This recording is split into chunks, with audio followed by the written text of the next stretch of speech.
우리 히브리서 말씀 우리 주중에 묵상하고 있습니다. 히브리서는 이 신약 성경 안에서도 좀 독특한 형식의 글입니다. 예수님의 공생애를 진술하는 어떤 복음서 형식이 아닙니다. 그리고 어떤 사도들의 그 활동을 담은 그런 사도행전과 같은 형식도 아닙니다. 게다가 이 서신서 가운데 이렇게 수록되어 있지만 일반적인 편지의 형식도 아닙니다. 누가 누구에게 보내는 편지라고 하는 통상적인 관행에서 벗어나 있습니다. 전하고자 하는 내용을 곧바로 시작하죠. 여러분 기억하시죠? 옛적의 선지자를 통하여 여러 부분과 여러 모양으로 우리 조상에게 말씀하신 하나님이 이 모든 날 마지막에 아들을 통하여 우리에게 말씀하셨으니 이 아들을 만유의 상속자로 세우시고 또 그로 말미암아 모든 세계를 지으셨느니라. 히브리서 시작이었습니다. 그냥 첫 시작부터 파격적입니다. 다른 서신서처럼 어떤 믿음의 공동체 안에 겪고 있는 당면한 문제들을 염두에 두고 그렇게 권면하는 그런 목회적인 관심이 전혀 없는 것은 아니지만 아들을 통해서 말씀하신, 그러니까 예수 그리스도께서 차지하고 있는 위치 그리고 그 비중에 대해서 말하려고 하는 그 목적이 너무 뚜렷합니다. 매우 분명합니다. 그래서 편지라기보다는 설교 같고요. 또 설교라고 해도 우리 시대에서 느껴지는 한 30분에서 저 1시간 남짓한 그런 설교가 아니고 이를테면 하루 반나절쯤 쭉 이어지는 그런 장편 설교 그런 느낌입니다. 또 어떻게 보면 히브리서가 이제 전체 13장으로 이렇게 구성되어 있으니까 그리고 그 내용 하나하나가 끝까지 논리적인 서술로 이어집니다. 하나도 허튼 것이 없습니다. 그리고 이 말을 하기 위해서 앞에 준비해 놓은 것들이 다 의도적이고 계획적입니다. 다 논리적입니다. 그래서 마치 소논문을 대하는 것 같습니다. 이렇게 히브리서 말씀이 오늘 우리가 읽은 본문 이제 앞에 6장 서두에서 그리스도인으로 하여금 이제 성숙한 신앙의 경지로 나아가라고 권면했습니다. 그리스도의 그 초보를 버리고 그리고 더 우리가 완전한 대로 나아가자 그랬습니다. 그 당시에 교리적으로 흔들리고 있었던 신자들이 적지 않았던 것으로 보이고요. 그들 중에 어떤 사람은 배교에 가까운 행위까지 나아갔던 것으로 보입니다. 그래서 그들을 책망하면서 히브리서 기자는 오늘 본문에서 그리스도를 믿는 신앙의 확실성, 우리가 흔들릴 이유가 없는 그 확실성을 강조합니다. 어떻게 강조하냐? 아브라함을 향한 하나님의 약속을 예로 들고 있습니다. 하나님은 아브라함에게 이렇게 약속하셨습니다. 내가 반드시 너에게 복주고 복주며 너를 번성하게 하고 번성하게 하리라. 반드시 내가 너에게 복주고 너의 그 후손을 번성하게 하겠다. 그런 내용이 되죠. 그런 약속입니다. 이 약속은 우리 창세기 22장에 있는 내용을 근거로 합니다. 그러나 아브라함에 관한 내용은 창세기 12장에서부터 25장에 걸쳐서 쭉 기록되어 있습니다. 아브라함의 이야기는 대단히 드라마틱합니다. 갈대아 우르에 살던 아브라함은 아버지 데라를 따라서 이제 하란에 이르렀다가 그의 아버지가 하란에서 죽게 되자 이제 조카 롯을 데리고 하란을 떠나서 가나안에 정착하게 됩니다. 하나님이 아브라함과 맺은 그 약속은 땅과 후손입니다. 가나안 땅을 주겠다는 것이고 하늘의 별처럼 많은 후손을 주겠다라는 것입니다. 땅과 후손은 생명의 토대입니다. 그 당시 상황을 우리가 이렇게 좀 그려보면 보다 더 실감이 납니다. 그 고대 가나안에서 목축업을 하면서 살아가는 그 아브라함을 한번 생각해 보십시오. 그 당시 목축업이라는 것은 계절을 따라서 풀이 있는 곳, 물이 있는 곳 그냥 찾아다니는 겁니다. 목초지가 있다라는 것은 그들이 생존할 수 있는 그런 기초가 됩니다. 그러니까 있는 곳을 찾아다녀야 되니까 뭐가 제일 필요합니까? 넓은 땅이 필요합니다. 좁은 땅에서는 뭐 방법이 없으면 그걸로 방법이 없습니다. 땅이 넓으면 찾아다닐 곳도 많아지죠. 그래야 소와 양을 기를 수 있게 되는 겁니다. 그 땅에 당연히 물도 그러합니다. 좁은 땅에서 물을 확보하는 것과 넓은 땅을 가지고 물을 기대하는 것은 전혀 다릅니다. 아무 데서나 물이 나오는 것이 아니기 때문이죠. 그래서 가능한 많은 땅을 소유하는 것이 그 당시에는 가장 좋은 해결책입니다. 아브라함에게 하나님께서 땅을 주겠다라고 하는 약속은 바로 너의 생존을 내가 지켜주겠다, 그런 약속이 됩니다. 후손 문제도 마찬가지입니다. 아브라함에게는 이 부분이 시급한 일이었습니다. 그가 그 고향 갈대아 우르를 떠나기 전에 이미 이제 혼인을 해서 아내가 있었지만 하란을 거쳐서 가나안에 정착한 이후에도 아이가 없었습니다. 타국에서 나그네처럼 살고 있는 이 아브라함이 자식을 얻는다는 건 마치 생명을 얻는 것과 같은 내용입니다.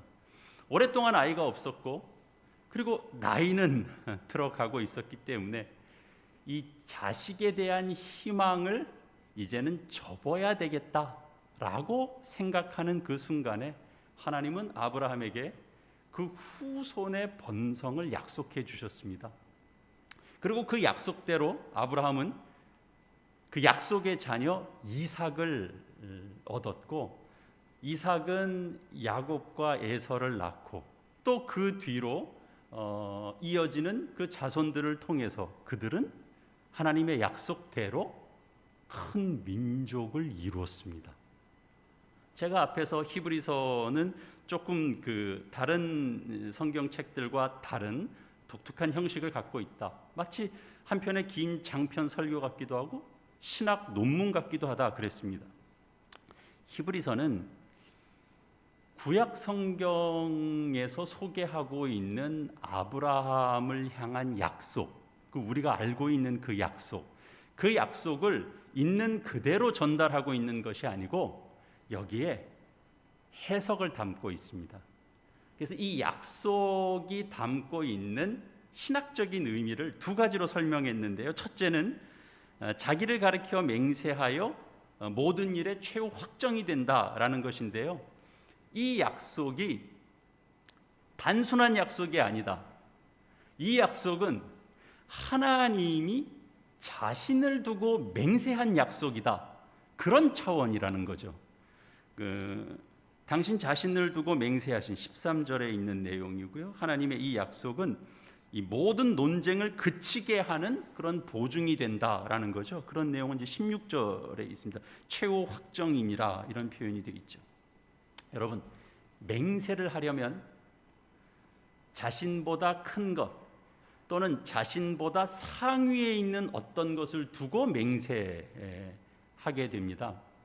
예를 들어서 우리가 법정에서 증인으로 나온 사람이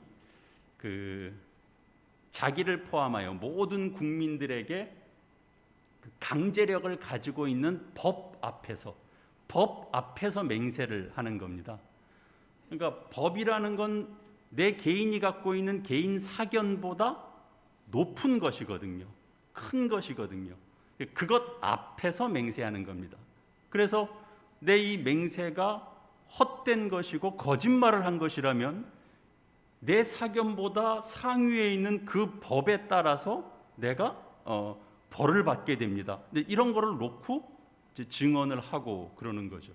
그래서 위증이 되면 법에 따른 처벌을 받게 됩니다. 그래서 맹세는 중요한 증거가 되는 거죠. 그런데 하나님은 그 위에 하나님보다 더 높은 힘, 하나님보다 더 상위에 있는 어떤 것을 빌어와서 맹세할 수가 없는 분이시죠. 하나님은 하나님 위에 뭐가 없습니다. 그럼 뭘 두고 맹세를 해야 됩니까? 나 자신을 두고 맹세하는 겁니다. 우리는 그렇게 얘기하면 그 맹세는 아무도 안 믿습니다. 네가 뭔데 너를 두고 네가 맹세를 해. 얼마든지 거짓말할 수 있잖아. 이렇게 되죠. 하나님은 다른 차원입니다. 그래서 그 거짓 맹세가 얼마든지 가능하지 않을까? 이런 생각이 드는 건 그건 우리 수준이고요. 하나님은 전혀 다릅니다. 그래서 히브리서는 지금 무슨 말을 하고 싶은 거냐 하면 이렇게 명문화되어 있는 법보다 이 하나님을 걸고 하고 있는 이 맹세가 그 어떤 것보다 더 우월하다, 그 얘기를 지금 하고 싶은 겁니다. 우리도 현실에서 겪고 있습니다만 법은 옳고 그른 것을 판명하는 유일한 도구가 아닙니다. 법은 결점도 가지고 있습니다.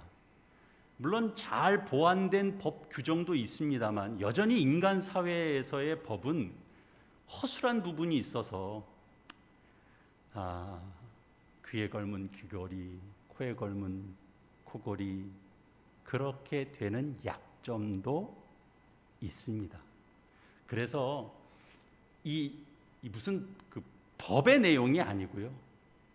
그 뭐 어디 적혀져 있는 거 있어? 이런 게 아니고요. 하나님의 맹세는 뭔가 다투는 일이 있을 때 모든 일의 최후 확정이라, 이렇게 말씀하는 겁니다.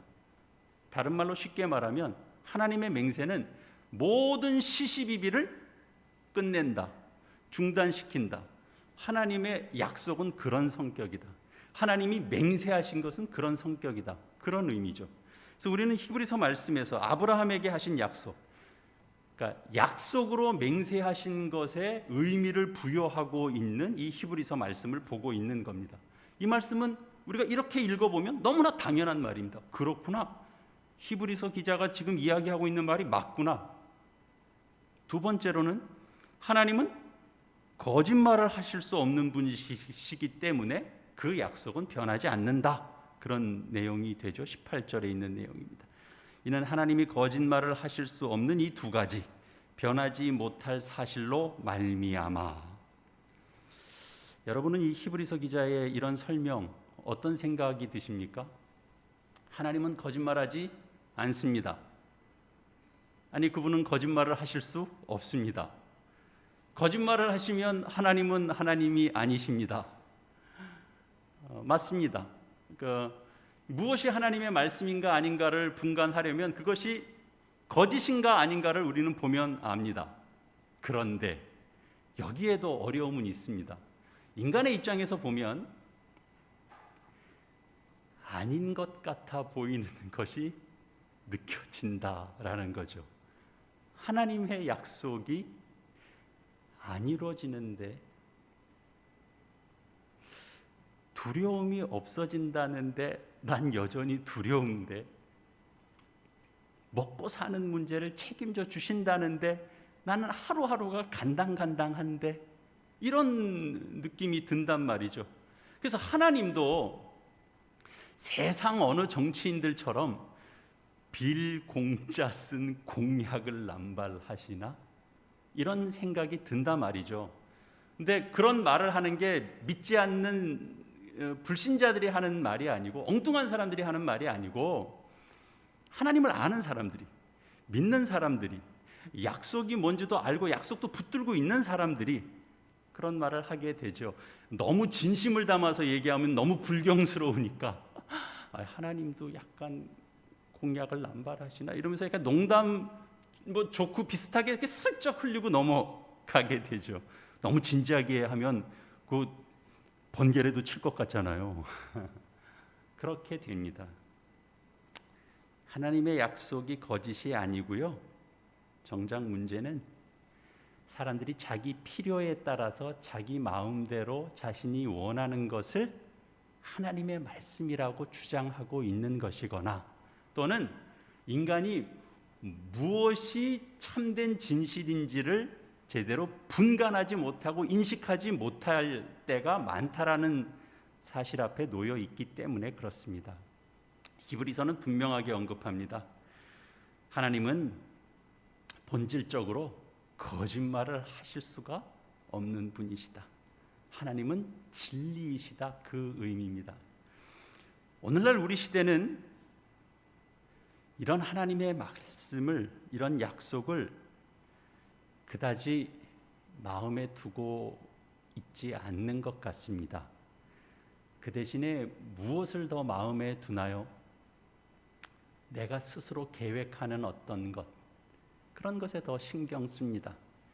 내가 실행하고 있는 어떤 모든 것들에 더 신경이 곤두서 있습니다. 그래서 다 경제 활동, 먹고 사는 문제, 노후 문제, 자녀들의 미래의 일들, 교육, 결혼, 취업, 부동산 시세, 주식 시세, 이런 어떤 것들이 다, 그러니까 나를 뭔가 보장해 줄 것 같은 그런 것들에 관심이 있고 열정을 갖습니다. 목사인 제가 도저히 따라갈 수 없는 그런 경제 원리들, 그런 메커니즘이 있겠죠. 그래서 목사님은 몰라서 그래요. 요즘 세상이 어떤 세상인데요, 이런 거 하나도 신경 안 쓰면 안 됩니다. 당연히 신경 써야죠. 신경 놓고 살라는 얘기가 전혀 아닙니다. 그럴 수 있습니다. 그러나 우리가 단순하게 생각해서, 만약 아브라함이 하나님의 약속을 믿지 못하고 어느 지점에서라도 내가 아무리 계산을 해보니까, 내가 아무리 계산기를 두들겨 보니까 이게 답이 안 나와요. 그래서 모든 것을 포기하고 다시 그가 새로운 설계를 하고 다시 계획을 세워서 자신의 그 계획을 따라서 자신의 고향인 갈대아 우르로 그가 다시 되돌아갔다 라고 생각해 보면 여러분 어떨까요? 그의 약속은 어떻게 됐을까요?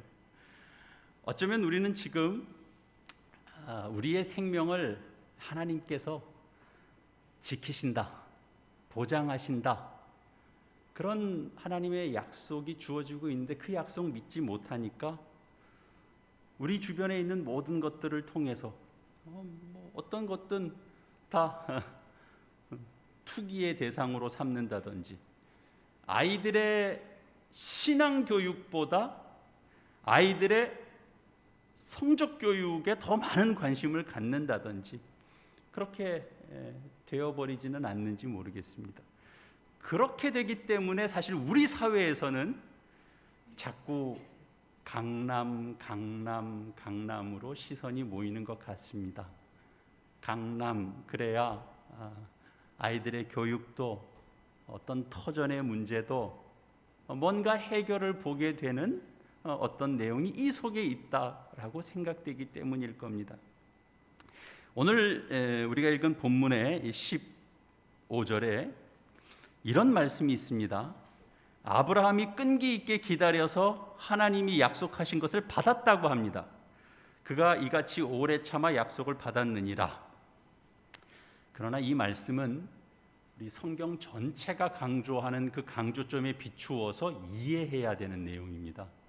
단순하게 읽고 단순하게 읽혀지는 대로 그대로 이해해버리면 좀 곤란한 문제가 생깁니다. 왜냐하면 아브라함에게 주신 하나님의 약속은 아브라함이 이삭을 번제로 드리려고 했던 그 매우 특별한 행동, 매우 특별한 선택, 매우 특별한 순종 뒤에 비로소 나온 약속이 아니기 때문입니다.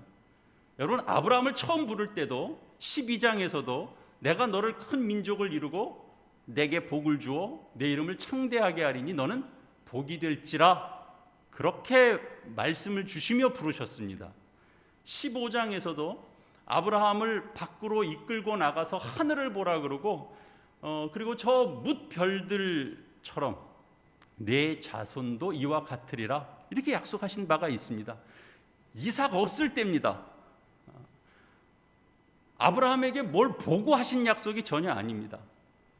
창세기 17장에서도 아브라함의 이름을 바꿔요. 아브라함이라고 내가 부르리라.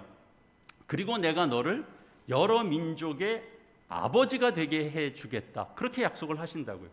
이런 약속들은 다 이삭이 있기도 전에 주신 약속들이기 때문에 우리가 단순히 아브라함은 오래 인내하고 정말 하나님의 약속만을 붙들고 막 자식을 바치라는데 막 전혀 꺼리낌 고민도 하나 없이 하나님을 믿습니다 그러고 나가서 그냥 바로 아들을 잡으려고 그러고, 그런 놀라운 행동에 하나님이 그냥 놀래가지고 아브라함아, 야 너 그러면 안 된다, 그러고 그냥 갑자기 개입해서, 그래서 내가 너 이런 행동을 보고 내가 너에게 약속을 주겠다, 이런 내용이 아니란 말이죠.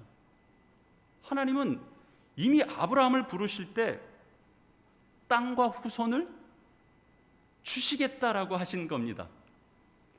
내가 너 순종하는 거 보고, 그리고 내가 줄지 말지는 내가 그때 가서 결정하겠다. 그러니 일단 네가 잘하면 내가 이만큼의 약속 내가 준다, 이렇게 하신 게 아니잖아요. 아브라함을 부르실 때 이미 그 복을 주시기로 하신 것이라고요. 그래서 뭐예요? 그래서 은혜예요. 하지만 아브라함의 인생에 하나님의 부르심이 있고 은혜의 약속이 있고 하나님 스스로 맹세한 약속이 있다고 해서 아브라함이 아무것도 하지 않고 아무 선택도 하지 않고 그저 받고 누린 것은 물론 아닙니다. 아브라함은 매 순간순간 선택을 했어야 됐습니다. 하나님 보시기에 옳은 선택을 했을 때도 있지만 하나님 보시기에 심히 안타까운 선택을 하는 순간들도 있었습니다. 아브라함이 하나님 안에서 평안한 때도 있었고 감사한 시간도 있었지만, 아브라함이 하나님을 믿는데도 불안해하고 하나님의 약속을 기억하는데도 걱정하고 조바심 내고 그런 순간들도 있었습니다. 자식이 없을 때 아브라함을 그 조바심 속에 있을 때 약속은 있잖아요. 후손을 주시겠다는데, 근데 이게 말이 안 되잖아요. 자신의 처지를 아무리 봐도, 사라를 봐도 아무 답이 안 나오니까 약속은 있고 생각을 했을 거 아니에요. 머리를 굴려서 하나님이 주신 약속은 바로 여종을 통해서 자식을 낳으라고 했던 것이구나. 내가 이 미련텅이가 그런 것도 생각을 못하고 그냥 약속 주신 거라고 내가 그것만 기다리고 있었으니까. 그리고 자식을 봤잖아요. 이스마엘을 낳았어요. 하나님 뜻 아니에요. 하나님 방식으로 약속의 자녀를 주신다 그랬어요. 우리 늘 선택하면서 삽니다. 우리 아브라함 사건에서 보는 것처럼 우리가 현재 느끼는 불안 때문에 우리가 계산하는 대로 그것을 성취하려고 하는 것, 그리고 또는 하나님의 약속에 내가 귀를 기울여야 되는가 하는 것, 이런 것들 사이에서 우리는 늘 선택하면서 삽니다. 아브라함에게 생명을 약속하신 하나님은 바로 우리가 믿는 그 하나님입니다. 다른 하나님 아닙니다. 생명의 주인 되시고 그리고 우리가 예상하지 못했던 방식으로 그 생명을 완성하시는 하나님, 그 하나님입니다. 그래서 히브리서 기자는 18절에서 이렇게 말씀합니다. 이는 하나님이 거짓말을 하실 수 없는 이 두 가지 변하지 못할 사실로 말미암아 앞에 있는 소망을 얻으려고 피난처를 찾은 우리에게 큰 안위를 받게 하려 하심이라. 이 부분을 제가 새 번역으로 한번 다시 읽어드리겠습니다. 조금 우리의 이해에 도움이 됩니다. 이는 앞에 있는 소망을 붙잡으려고 세상에서 피하여 나온 사람들인 우리가 이 두 가지 변할 수 없는 사실, 곧 하나님의 약속과 맹세를 의지하여 큰 위로를 받게 하려는 것입니다. 하나님께서는 약속하시고 맹세하실 때 거짓말을 하실 수 없습니다. 따라서 하나님을 피난처로 삼는 우리는 큰 용기를 얻고 그리고 우리 앞에 놓인 희망을 굳게 붙잡을 수 있게 됩니다.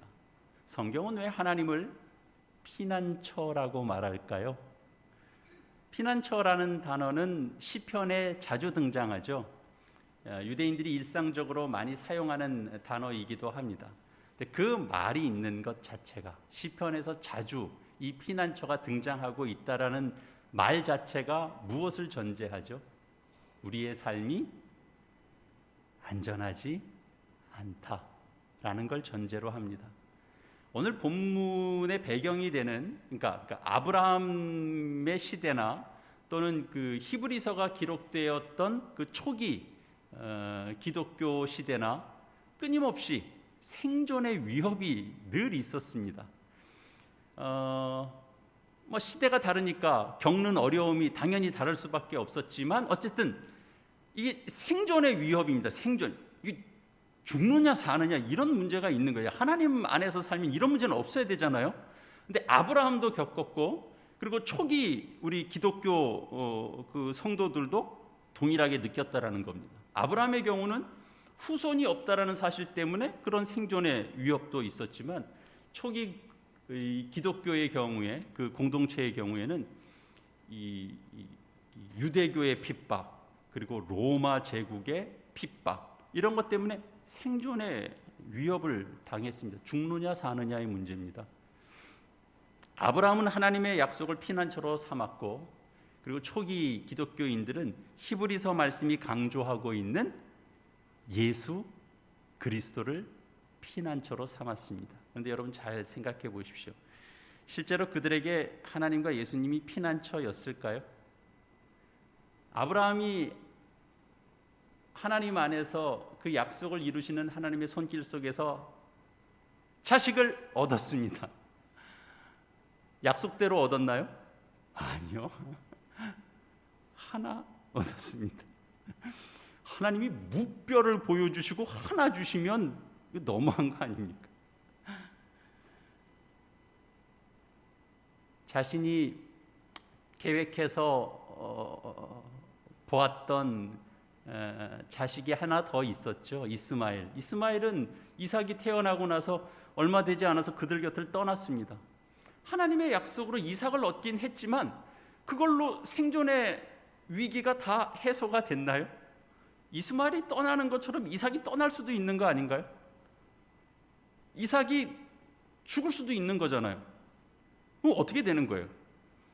아니 많이 주셔야죠. 그래야 생존의 위험 같은 거 위기는 안 느끼고 살죠. 하나 주셨다니까요.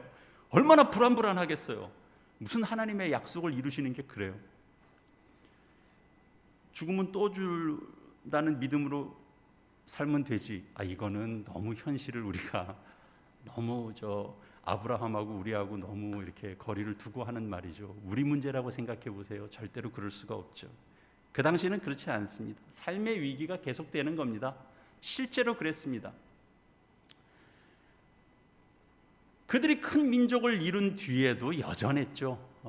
애굽에서 노예 생활을 했습니다. 그 공동체가 집단적으로. 이건 무슨 하나님의 약속이 그럽니까? 광야 생활을 했습니다. 바벨론 포로 생활을 했습니다. 이스라엘은 위기를 계속 겪는 거예요. 그렇다면 예수님을 피난처로 삼은 사람들은 뭐 달랐나요? 그건 하나님을 믿은 사람들이고 구약 백성들이고 우리는 예수를 믿는 사람들은 다르지. 전혀 안 그렇죠. 초기 그리스도 공동체도 생존의 위기를 겪었습니다. 죽느냐 사느냐입니다. 그 위기를 넘는데 단번에 넘어가는 것도 아닙니다. 이런 점에서 하나님이 우리의 피난처가 되신다라는 건 모든 문제가 일시에 다 해소된다 그런 말은 전혀 아닙니다. 사랑하는 교회 여러분, 신앙은 위기임에도 위기 속에서도 하나님의 약속을 놓지 않는 것입니다. 신앙은 위기가 없어지는 것이 아니고 신앙은 약속을 놓지 않는 겁니다. 비록 실제로 위기는 있지만 생명을 지키시는 그 약속의 하나님을 신뢰하는 삶의 태도를 말하는 겁니다. 히브리서 기자는 하나님을 피난처로 삼는 우리가 희망을 굳게 잡을 수 있다라고 말씀합니다. 지금 히브리서 기자가 말하는 희망은 아브라함이 희망했던 땅과 후손 이런 거 아닙니다. 아브라함은 땅과 후손을 통해서 생명이 보존된다라고 생각했지만 이 히브리서의 이 내용을 받게 됐던 그들은, 초기 그리스도인들은 다른 생명을 희망했습니다. 그게 뭐냐면 19절 말씀입니다. 우리가 이 소망을 가지고 있는 것은 영혼의 닷 같아서 튼튼하고 견고하여 휘장 안에 들어가나니. 여러분, 이 문장이 여러분은 어떻게 느껴지십니까? 좀 낯설게 느껴지지 않나요? 우리 영혼이 휘장 안으로 들어간다. 이게 무슨 말입니까? 휘장은 성소에서 지성소 앞에 있던 겁니다. 하나님과 인간을 이제 구별하는 그런 성격이 이제 휘장입니다. 그렇게 될 수밖에 없었던 건 인간의 죄 때문이었습니다. 우리 앞에 놓인 희망으로 우리의 영혼이 보호를 받으면서 휘장 안으로, 그러니까 달리 말하면 지성소로 들어간다라는 겁니다. 우리의 영혼이 지성소가 어디 우리 초기 그리스도 공동체 안에 어디 성소가 어디 있어요? 여기는 이제 하늘 지성소를 의미하는 거죠. 그렇게 설명을 해도 우리의 영혼이 하늘 지성소로 들어간다라는 게 무슨 내용이에요? 이 당시 이들은 이 말에서 이들이 갖고 있는 생명의 어떤 경험들을 가지고 있었습니다. 영혼이라고 하는 건 우리의 생명을 가리킵니다. 여러분, 우리의 몸과 마음이 결합되어 있잖아요. 근데 어떻게 결합되어 있는지 우리 잘 몰라요. 여러분, 마음 어디 있어요? 여러분, 마음은 가슴에 있나요? 여러분, 머리에 있나요? 여러분, 마음은 심장을 열어보면 그 속에 있습니까? 아니면 뇌를 쪼개보면 그 속에 마음이 있습니까? 우린 잘 몰라요. 근데 뭐만 알아요? 몸과 우리의 영혼이 신비하게 결합되어 있다는 것은 알아요. 그건 분명해요. 그걸 다 합쳐서 영혼이라고 부르는 거예요. 하늘 성전의 지성소, 그건 우리의 생명의 원천이에요. 그건 단순한 공간이 아니에요. 여러분, 히브리서 기자의 말에, 이 말씀에 여러분 귀를 기울이시기를 바랍니다. 우리가 하늘 지성소로 들어간다라는 건 생명의 근원, 생명의 원천, 하나가 된다, 그런 의미입니다. 그들은 땅과 후손에 대한 약속을 기대한 것이기보다 내가 그리스도 안에서 내가 생명된 존재가 된다. 내가 그리스도를 놓치면 내 생명은 없다. 내 영혼은 죽은 것과 마찬가지다. 그런 소망을 붙들었다라는 거죠. 여러분, 우린 사실 이렇게 얘기해도 사실 큰 감동으로 오기는 쉽지 않습니다. 근데 히브리서 기자는 사실은 여기까지 얘기를 하기 위해서 굉장히 논리적으로 이끌어 왔거든요. 열심히 이끌어 와서 공을 들여서 지금 이렇게 설명을 했는데도 우리는 여전히 관념적으로 들릴 수 있습니다. 하늘 지성소.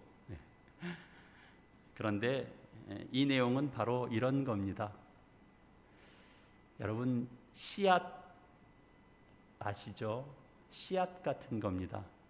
씨앗은 그 씨앗에 생명이 있잖아요.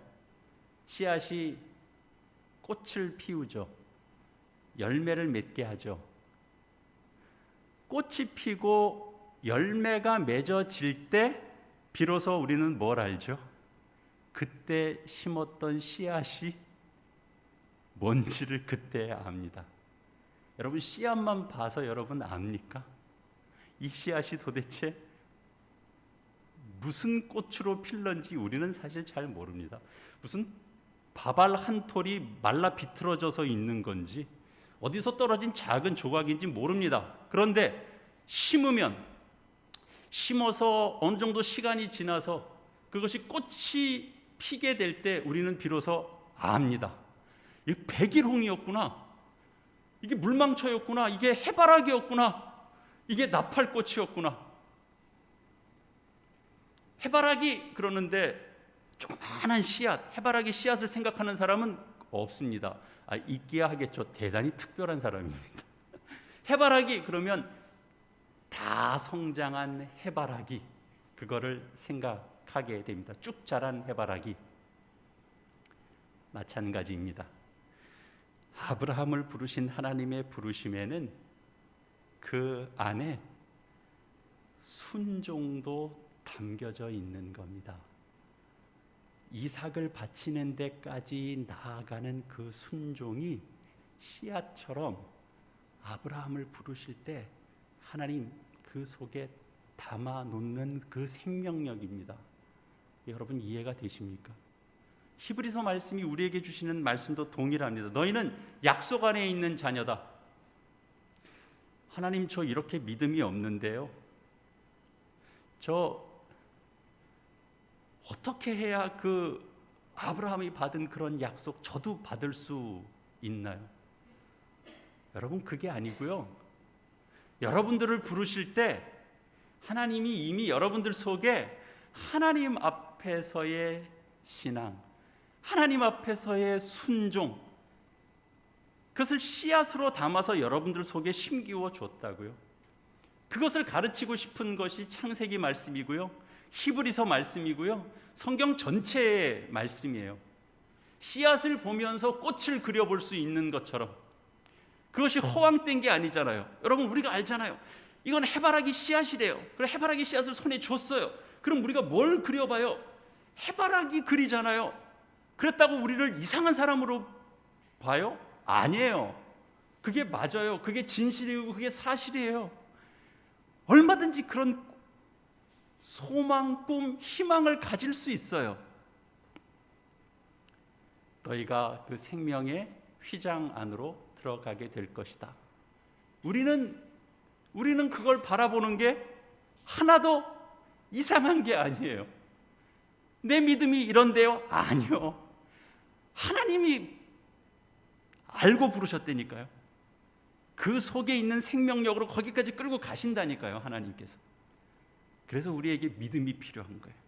그래서 우리의 소망이 필요한 것이고요, 믿음, 소망, 사랑 다 필요한 거예요. 우리의 믿음은 매우 구체적입니다. 20절 말씀, 그리로 앞서가신 예수께서 멜기세덱의 반차를 따라 영원히 대제사장이 되어 우리를 위하여 들어가셨느니라. 예수 그리스도, 예수 그리스도가 우리의 희망입니다. 예수 그리스도께서 우리의 피난처입니다. 예수 그리스도께서 생명의 근원이십니다. 다른 것이 아니고요, 예수 그리스도가 우리 기쁨의 원천이고요, 예수 그리스도가 우리를 평안으로 이끄시고요, 예수 그리스도가 우리를 안전하게 하십니다. 우리가 붙잡아야 할 유일한 희망은 우리가 설계하는 것, 우리가 계획하는 것, 우리가 시도하는 것, 우리가 시행하는 것, 그런 것이 아니고요, 사람이 세우는 뜻도 아니고요, 그리고 더 나아가서 우리의 행위도 아니에요.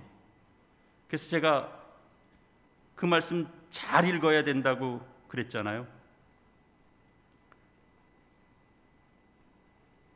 그가 이같이 오래 참아 약속을 받았느니라. 성경 전체의 내용과 함께 묶어서 생각하셔야 돼요. 아브라함이 뭐 하나 잘한 것 때문에 하나님이 약속 주셨다, 그렇게 이해하시면 그는 성경의 내용하고 좀 달라요. 하나님은 그렇게 이끌어 가시는 거예요. 하나님의 뜻 가운데서 우리를 찾아오셔서 우리를 부르신 생명의 주 예수 그리스도, 그분이 우리의 생명의 주인 되시고 우리가 그 안에서 생명을 우리가 창조받기 때문에 우리도 그 주님의 말씀 안에서 그분과 함께 가는 것을 통해서, 그분과 함께 연합하는 것을 통해서, 그분께 접붙임을 받는 것을 통해서 그분과 함께 자라가고 마침내 우리도 이 거룩한 곳으로 부름을 받게 될 것입니다. 그래서 그리스도가 우리 삶의 유일한 희망입니다. 오늘 이 히브리서 말씀이 우리에게 전해주는 이 복된 약속, 하나님께서 스스로 맹세하여 우리에게 주신 약속, 그리고 아브라함이 이 약속을 받을 때까지 하나님께서 함께 하시고 누릴 수 있게 하시는 그 하나님의 섭리가 오늘 우리에게도 동일하게 있습니다. 여러분 꿈꾸시고요, 희망을 가지시고요, 소망을 가지시고요, 예수님 안에서 힘을 얻는, 큰 위로를 받는 오늘의 귀한 말씀 되시기를 바랍니다. 아멘. 우리 시간 주의 말씀과 함께 화음을 이루는 우리의 삶이 되기 위하여 함께 화음의 기도 함께 드리시겠습니다. 주님, 오늘 이 말씀, 하나님 아버지 귀한 말씀, 생명의 말씀 주셔서 저희의 영혼을 눈뜨게 하시고 힘없게 하시니 감사합니다. 주께서 우리를 부르실 때 약속 가운데 부르심이 얼마나 귀하고 복된 것인지 다시 한번 확인합니다. 저희가 미련해서 주의 약속보다 더 구체적인 어떤 것을 바라고 기대해서, 주님은 생명 있는 씨앗을 주시고 생명의 씨앗과 같은 존재로 우리를 부르셨는데 다 완성된 그런 보란듯한 죽은 모조품을 바라고 사는 그런 자들처럼 저희가 살았습니다. 주님, 저희를 불쌍히 여겨 주시옵소서. 하나님의 약속이, 하나님께서 맹세하여 우리에게 주신 그 약속이 모든 시시비비를 중단시킬 것을 믿습니다. 주님을 피난처로 삼고 나감에도 현실의 고단함이 다 해결되는 것이 아님을 저희가 깨닫사오니 저희 안에 심겨놓으신 이 생명을 따라서 공고할 때도, 실패할 때도, 절망할 때도, 원수가 우리를 둘러쌀 때도, 위기가 우리를 엄습할 때도 주의 약속을 믿고 신뢰함으로 주의 약속 붙잡고 놓치지 않는 은혜를 누리게 하여 주시옵소서. 그래서 저희의 인생을 통하여 구원의 복을 주시고 자라게 하시고 성숙하게 하시는 그 주의 은혜를 전하며 주 안에서 기쁨과 감사와 만족을 증언하는 주의 자녀들이 되게 하여 주시옵소서. 예수님의 이름으로 기도합니다.